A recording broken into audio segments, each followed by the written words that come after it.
Hello Gemini, Sun, Moon, Rising, and Venus signs. Kamusta kayo? Sana po nasa mabuti kayong kalagayan. Welcome back po sa Star Tarot.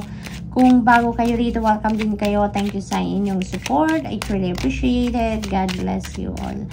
Ang reading po natin ngayon, Gemini, is for the next 3 months po, no? Yung January, February, March. Tignan natin kung anong mga mensahe para sa inyo at saka yung mga energies na maaring bumalot sa inyo sa 3 buwan na ito, no? We have assert yourself, go for what you want. Ayan, the time is right for soulmate connections. A birth of a child also likely. Ayan, so siguro iba sa inyo buntis ngayon or maaring manganganak na. Or maybe, kung hindi man kayo ang may ganong sitwasyon, maaring yung person ninyo, no? Or siguro, mga kaibigan ninyo, ka-close friends ninyo, or maybe kamag-anak ninyo is welcoming a new baby, no? Maaring ganon ang ganap.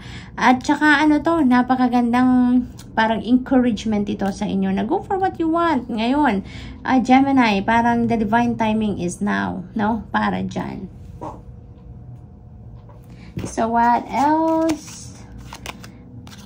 We have achievement and enjoy the limelight. You've earned it. Although on the family front, someone's health could cause some secret worries and sleepless nights. Ayan. So, may tagumpay, may achievement kayo dito na makakamit.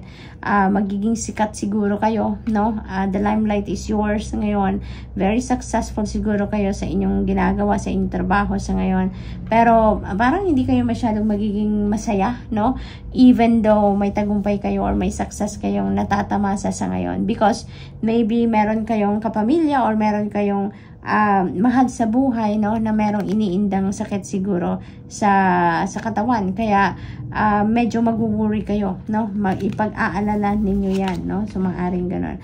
Of course, this is not going to resonate with everyone, no, Gemini, but kunin nyo lang, no, kung ano lang sumasakto sa inyong sitwasyon. Major life change. Ayan, time is right for major life changes. Divine timing talaga para sa lahat halos sa inyo, no? Dito, go for what you want, no? And dito naman, there is, major life changes na kailangan nang mangyari. Kailangan nang simulan, kailangan na ninyong gawin, no? As a new lifestyle or location brings great joy and trouble-free existence.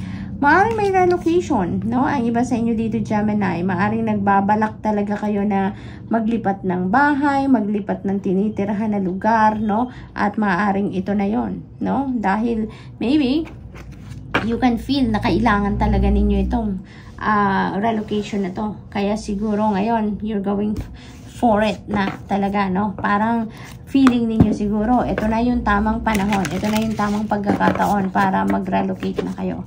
Maglipat na kayo. We have surrendering to the journey, release control. Ayan, feels like yung control na to is yung siguro meron kayong gustong mangyari at pinipilit ninyo talaga kung ano ang gusto ninyo. Although, siguro kahit na exhaust nyo na lahat ng effort ninyo, even resources, or yung lahat, ideas, no? Yung ganon, maaring naano nyo na yan na gawa nyo na ang lahat, pero siguro hindi pa rin nangyayari. Kaya ngayon, maaaring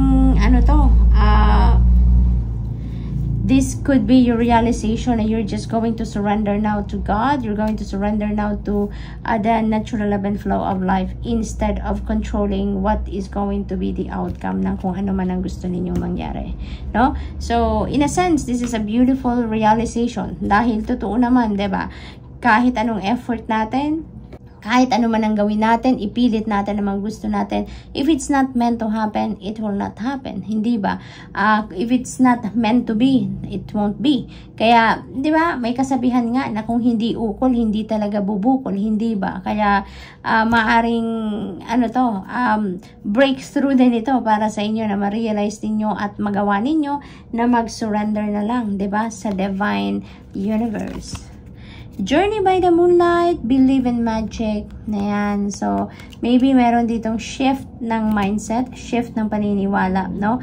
At ngayon, maaring maniniwala na kayo na everything that happens is magic, no? Lahat magic. Kasi minsan, di ba, may mga nangyayari sa buhay natin na hindi natin mahanapan ng rason, hindi natin mahanapan ng dahilan, 'di ba? Hindi natin mahanapan ng explanation, yung ganon. Kaya it feels like talaga, may mga realization dito na kakaiba si Gemini, no? Maaring lumalalim ngayon ang isip ninyo, ang understanding ninyo about life itself, no?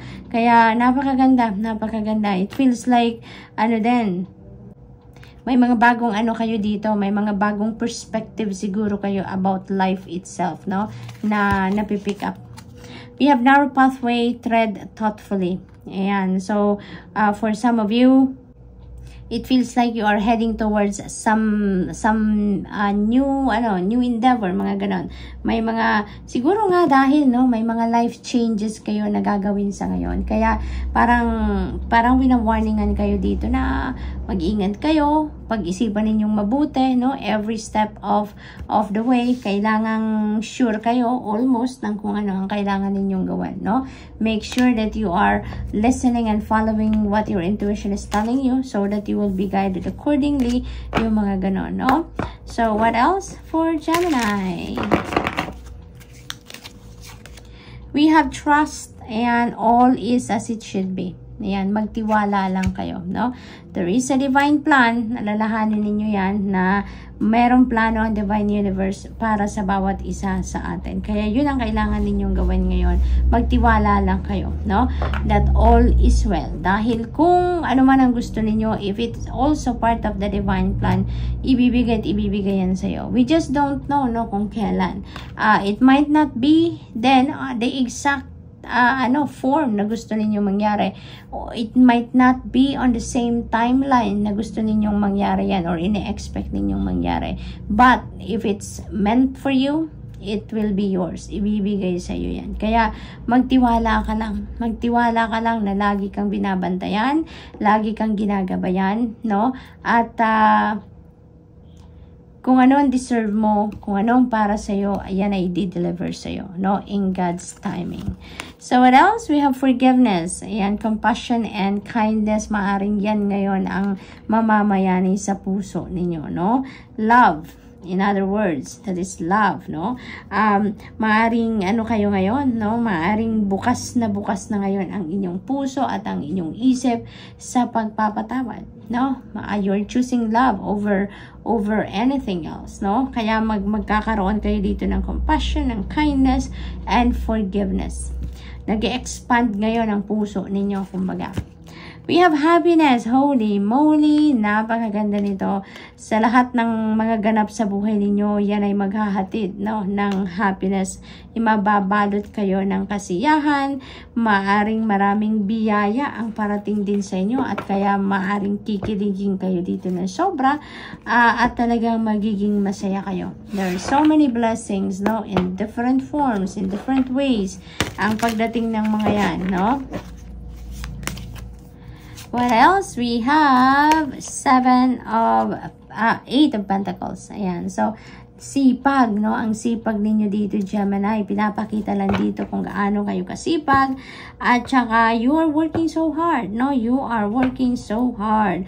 Dahil, ang isa pa ditong magandang trait din ng karamihan sa inyo dito, Gemini, pag nagtatrabaho kayo, siguro you are trying your best talaga para maging almost perfect ang inyong trabaho. When you work to perfection. Yun ang nakikita ko dito. Kaya naman, parang din kayo, sobrang sub-sub kayo sa trabaho, no? Very dedicated kayo sa trabaho, very committed kayo. Kaya naman talagang maaaring mabibigyan kayo dito ng reward, no? Maaaring yung spotlight talaga will be yours sa ngayon. Tulad nga nito, enjoy the limelight. So most likely, talaga Gemini, maiilawan na kayo ng limelight, ng spotlight dito dahil dyan sa job well done ninyo, no? Na gagawin or ginawa sa kung ano man ang task na binibigay sa inyo. So you might be financially rewarded dito, no? We have 5 of Wands. Ayan. So maaring sa trabaho, no? Maaring meron kayong competition. There might be competition, there might be clash ng ideas, clash ng opinion, or clash ng mga plano, no? So, maaaring ganun ang ganap dito. Hindi kayo siguro nagkakaintindihan sa grupo, sa trabaho, no? Maaaring ganun.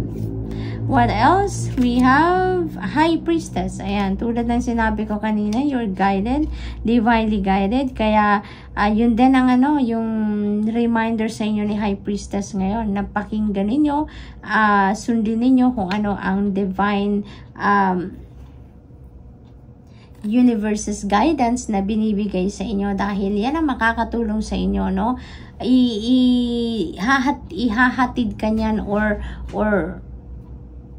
gagabayan ka ng mga mensaheng yan, no? Kung saan kayo dapat patungo, no? Dito sa mga ginagawa ninyo, sa mga pagsisikap ninyo, sa mga pinupurso ninyong mga endeavor dito, no? You will be guided, no? Kaya napakahalaga na makinig kayo sa inyong intuition so that makarating talaga kayo kung saan kayo dapat makarating. So, good luck, Gemini. That's all I have for you for the next 3 months, and thank you for watching. Love and light. Namaste.